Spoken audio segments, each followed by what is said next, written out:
3 minutes before the Eagle landed on the moon, an alarm went off that nobody had trained for. In Houston, 26 seconds of silence. In the lunar module, Neil Armstrong's voice, flat, controlled, reading a number off a screen. Program alarm. It's a 12:02. Nobody in mission control knew what a 12:02 meant. Nobody except the woman who built the code that was already handling it. Sitting in a building in Cambridge, Massachusetts, 238,000 miles from the surface of the moon, with no live feed, no radio, no way to know that the contingency she had argued for and been told to remove was firing right now, for the first time, on the most watched mission in human history. She had left it in anyway. They had told her no astronaut would ever make that mistake. The astronaut had made that mistake. And in 3 minutes and 14 seconds, if her code held, if the priority system she had buried in thousands of lines of guidance logic did exactly what she had designed it to do, 2 men would land on the moon. If it didn't, nobody finishes that sentence in the mission report. But Margaret Hamilton already knew how it ended. She had written the ending herself, 18 months earlier, in a piece of code nobody wanted, on a night when her daughter was asleep under the desk and the printer was running and the building was empty. And she decided, against the consensus, against the authority, against every senior voice in the room, to leave it in. If that's the kind of history you came here for, the people who made the impossible possible and got written out of the record, subscribe now. We're just getting started. Cambridge, Massachusetts, 1968. Paper covered every surface. Not reports, not memos, not correspondence. Printed code. Thousands of lines of it, stacked in reams across desks and floors and windowsills. The physical weight of software that had no name yet, because no one had decided it deserved one. Margaret Hamilton moved through it the way you move through a room you built yourself. She knew where everything was. She knew what every line was for. She had written most of it, while her daughter Lauren slept under the desk on a cot they kept there for that purpose. The child breathing steadily in the dark beneath the machines, while her mother stayed at the terminal and kept working. The printer ran at night. That was the sound of the place. Not voices, not keyboards. The specific mechanical rhythm of a printer producing the physical record of work that existed nowhere else. Because the field was so new, there was no protocol for what you were supposed to keep. No archive system, no institutional memory. You printed it, you stacked it. You learned to read the height of the stack as a measure of how close you were to something that had never existed before. Hamilton was close.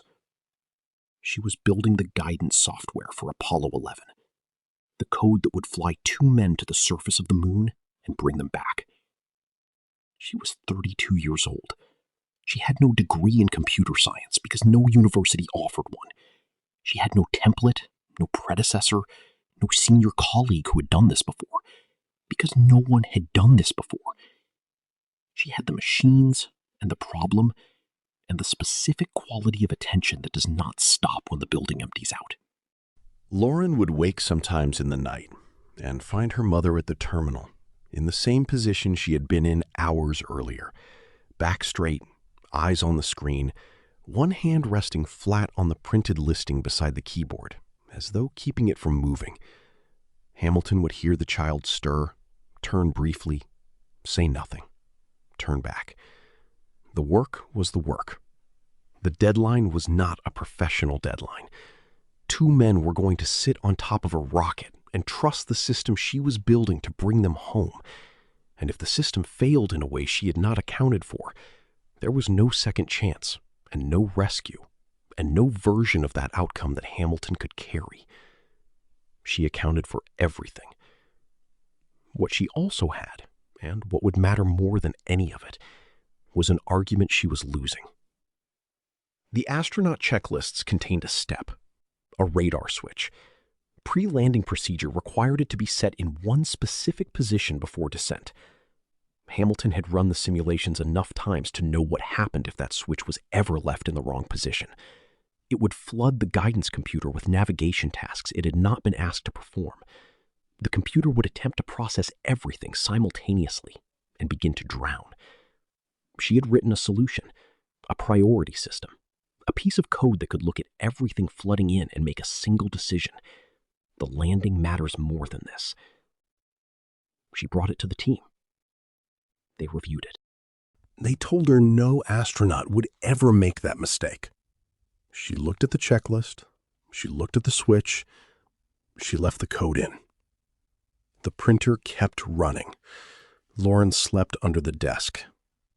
And somewhere in the stack that reached Hamilton's shoulder, buried in thousands of lines of guidance logic, a small piece of unwanted code sat quietly and waited for the mistake that nobody believed was coming. What happens next to a woman who builds the right thing inside a system that has already decided it doesn't need her? Stay with this. What Hamilton understood about software, and what almost no one around her understood yet, was that a system could be brilliant in controlled conditions and catastrophic in real ones. She had learned this watching a man's hands. Before Apollo, before MIT, before any of it had a name, she had worked on SAGE, the semi-automatic ground environment, the air defense network built to detect Soviet bombers before they crossed into American airspace. The machines were enormous. The stakes were absolute. And what Hamilton found inside that system was not the clean logic of a problem solved, but the ungovernable reality of a problem being solved by human beings under pressure, in the dark, making decisions faster than any protocol could anticipate. An operator at his station, 9 hours into a shift, reaching for the correct switch and touching the identical one beside it, because the light was poor and his hands were tired, and the two switches felt the same, and he had stopped looking directly at them 3 hours ago. One wrong input. One cascade. Not catastrophic that time, but close enough that Hamilton wrote it down. Not in an official report. In her own notes. A record of the specific places where the system behaved correctly in testing and incorrectly in operation. Because the conditions of operation contained one variable that testing could never replicate: the weight of a human body that had been at its station too long, reaching for the right thing and touching the wrong one. She carried that operator's hands into every room she sat in after that. At MIT, the rooms were full of brilliant men who had thought carefully about what would go right. Hamilton thought about what would go wrong. Not pessimistically, precisely. She built that operator into the software, one contingency at a time, encoding the specific failure modes of human beings under pressure, into a system that had been designed around the assumption that human beings under pressure perform as they do in training. They do not. She knew this. She had watched it happen. The guidance computer she was building had 4,096 words of memory. 4,096. The entire navigation and descent logic for landing 2 men on the moon had to fit inside a machine with less processing capacity than a modern digital watch. Every line of code was a negotiation between what the mission needed and what the hardware could carry. You could not waste a word. Every byte was spoken for. Except the ones Hamilton had kept. The priority display routines, the code that could recognize a flood of low-priority tasks and protect the high-priority ones, took up space that someone else thought should go to something more certain, more testable, more likely to be needed. Hamilton had tried to explain the Sage operator, the tired hands, the identical switches. The response was patient and firm. These men were not air defense operators on 9-hour shifts. These were astronauts, the most extensively trained human beings in history. They would not make elementary errors in the most critical minutes of the most important mission ever attempted. Hamilton did not argue further. She left the code in and said nothing else about it. And she carried the weight of that silence the way you carry something you know you will be asked about again. Not knowing when, not knowing under what circumstances, but knowing with the specific certainty of someone who has already run the simulation that the moment is coming. What she didn't know, what nobody knew, was how little time she had left before it arrived. Across the country, an estimated 1 million people gathered along the roads and beaches near Kennedy Space Center on the morning of July 16, 1969. Hamilton was not among them. She was in Cambridge. Her job was not the launch. Her job was the system that would take over once the launch was complete. The guidance logic, the priority routines, the architecture she had spent 3 years building inside a machine with 4,096 words of memory and no room for error. The launch was spectacular. The launch was not her problem. Her problem was the 43 minutes of powered descent that would begin 4 days later, 238,000 miles from the nearest human being who could intervene. She watched the coverage from the lab. The Saturn V cleared the tower. The crowd on the beaches erupted. The vehicle climbed at a rate that made it look almost slow from the ground. A deliberate, stately ascent that concealed the fact that it was already traveling faster than anything a human body had ever voluntarily been placed inside it. Hamilton watched the telemetry numbers the way she always watched numbers. Not for what they confirmed, but for what they might precede.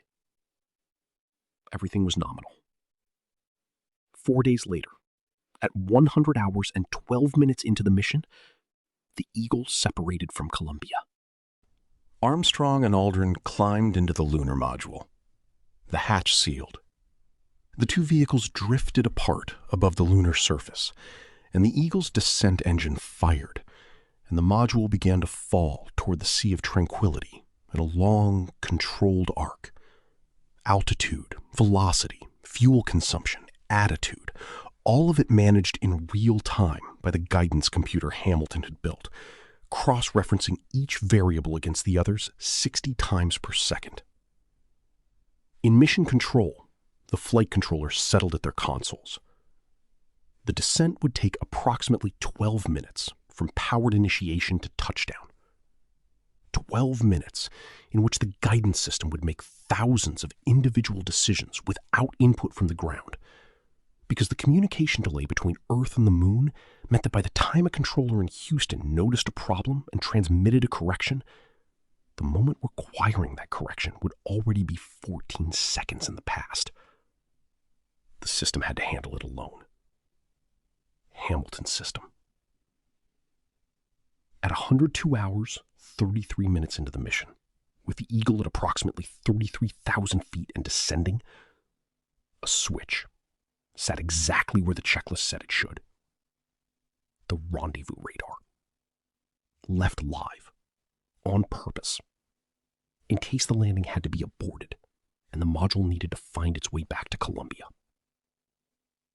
Nobody had told this switch about that radar's wiring.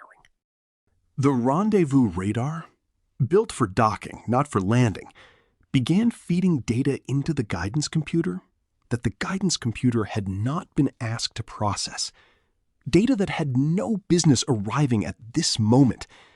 Not because anyone had made a mistake, because two systems, built correctly by different teams for different purposes, had never once been tested together like this. The computer didn't know that. It began to process. The descent program was already running. Altitude, velocity, fuel, attitude, all of it simultaneously at 60 cycles per second. And now, on top of all of it, a stream of rendezvous calculations was arriving from a radar that had been left running for a contingency the mission hadn't needed. And the computer, following its own logic, began trying to manage those two. The executive cycle, the core processing loop that Hamilton's code lived inside, began to fill. It filled faster than it should have. Hamilton's priority system felt it before any human being did. In Cambridge, in a building nobody was watching, a printer was running. 12:02.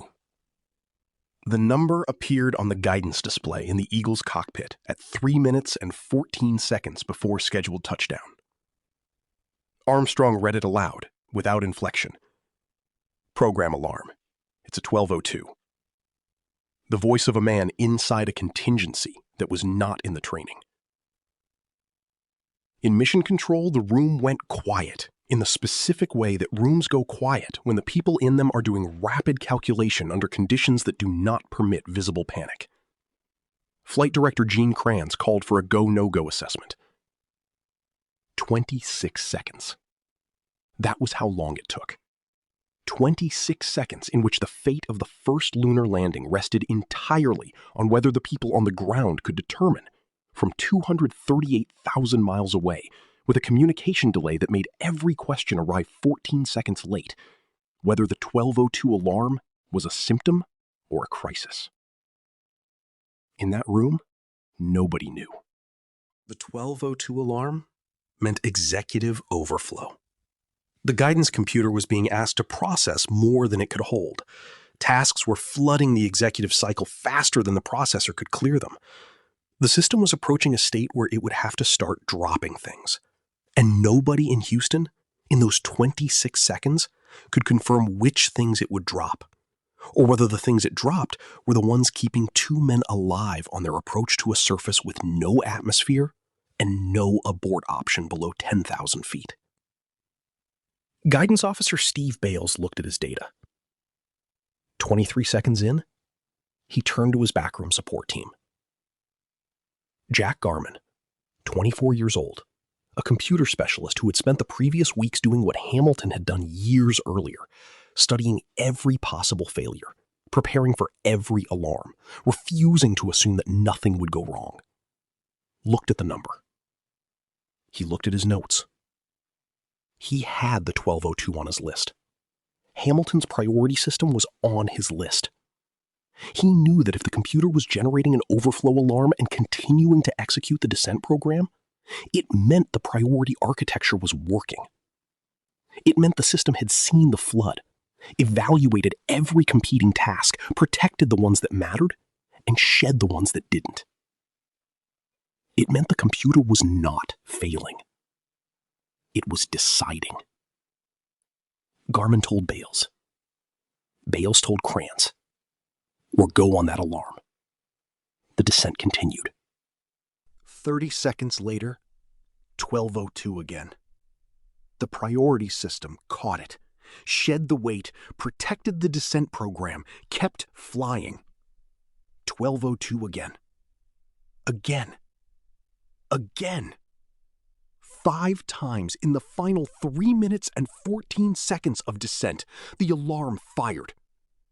5 times, Hamilton's priority system made the decision, the ranked, deliberate, designed decision that the landing mattered more than the overflow. 5 times, the code that had been reviewed and questioned and dismissed and kept anyway did exactly and only what it had been built to do. At 4:17 p.m. Eastern Time, July 20, 1969, the Eagle has landed. In Cambridge, Massachusetts, at her desk in the building nobody was watching. Hamilton's hands were still. She didn't know yet. No live feed. No direct radio. The same communication delay that had governed the entire descent meant that confirmation of touchdown arrived in Cambridge later than it arrived in Houston. Later than it arrived to the million people watching on television.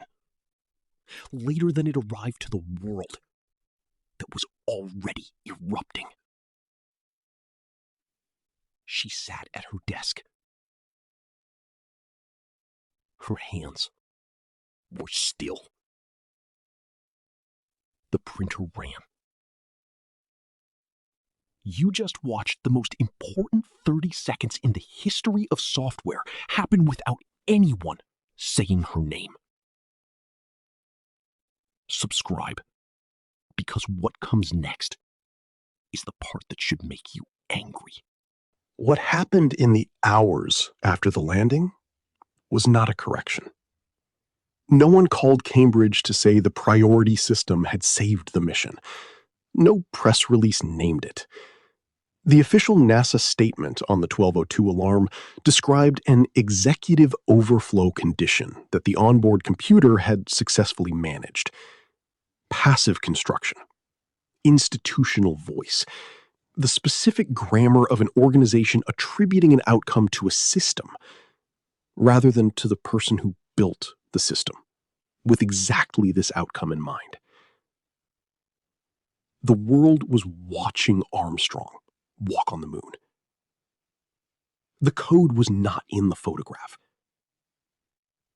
Hamilton wrote the memo herself. Not because anyone asked her to, because the record needed to exist. Because if it did not exist in writing, with her name on it, in the official mission documentation, then the 1202 alarm would become a footnote about a computer that had performed well under stress.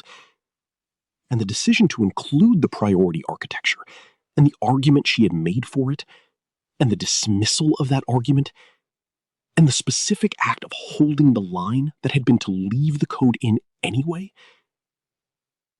all of it would dissolve into the narrative of a mission that went as planned.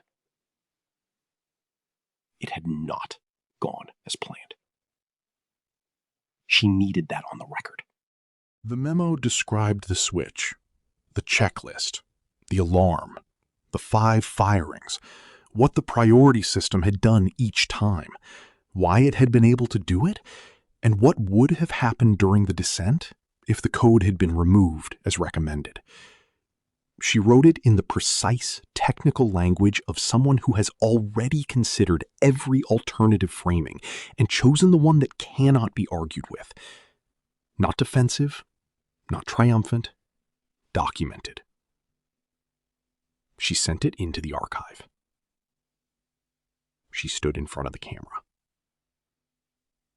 The famous photograph, Hamilton beside the stack of printed code, the stack that reached her shoulder, the physical record of a discipline she had named herself because no one else had, was taken around this time.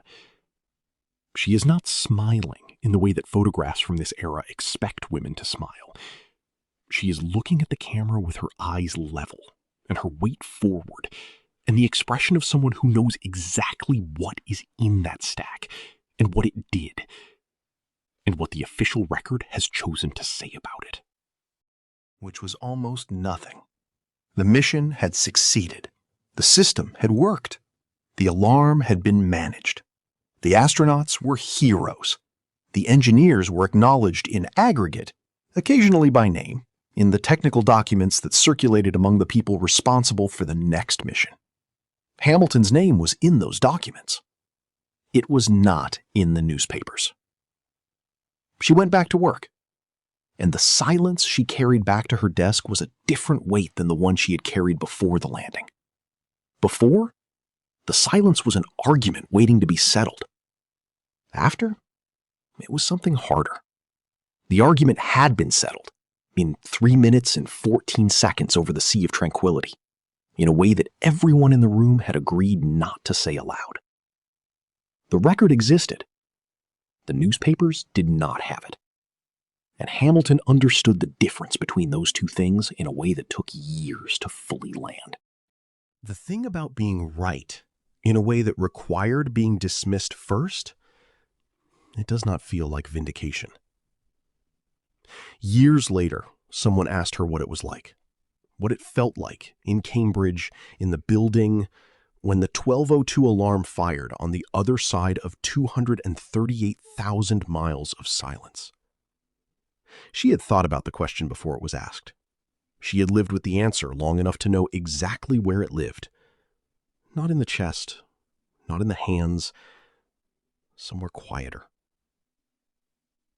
She said she knew immediately what the alarm was. She had seen it in the simulations. She had built the response to it.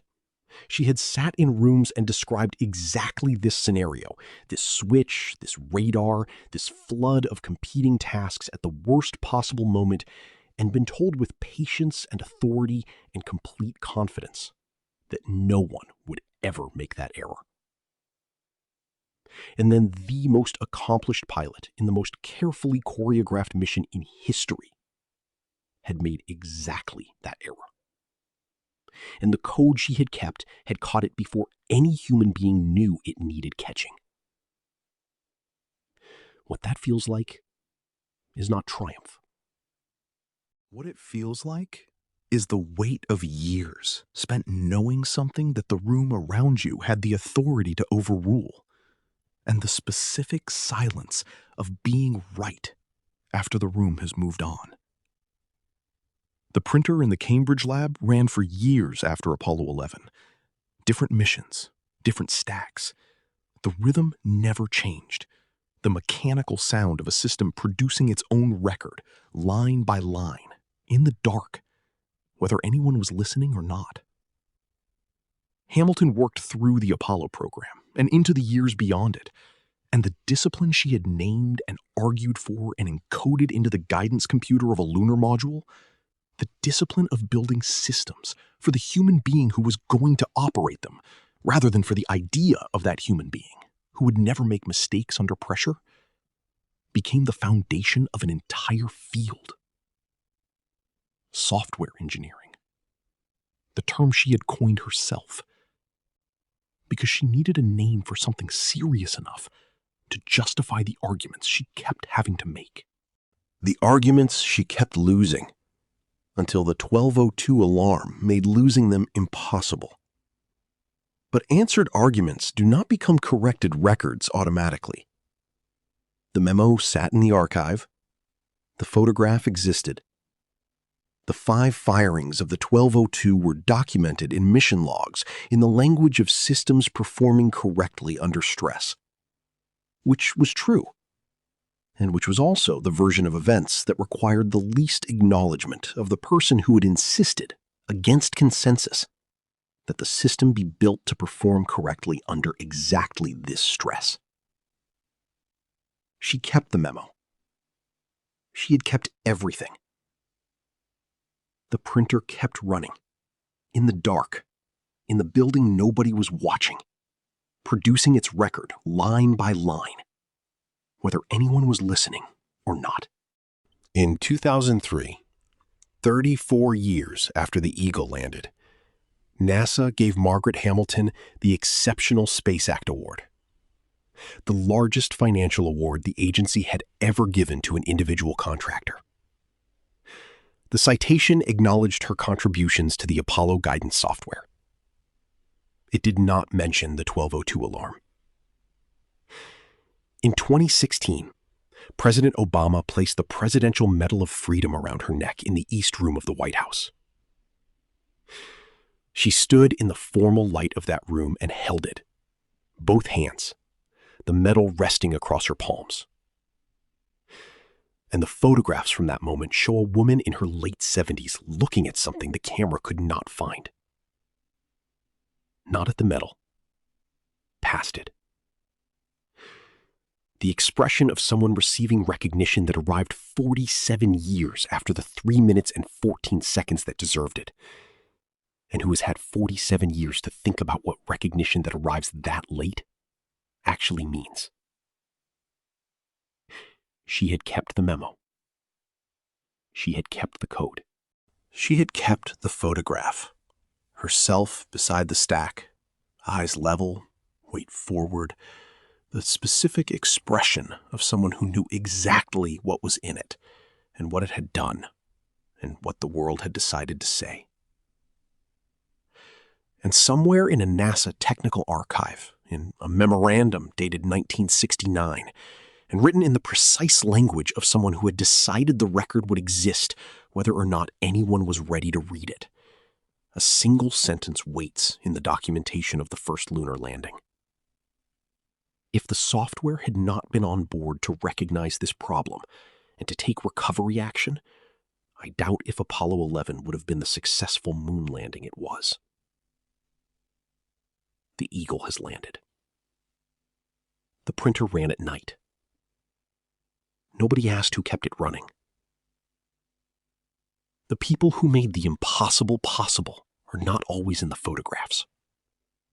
Next, another name the official record forgot to carry. Subscribe. Don't miss it.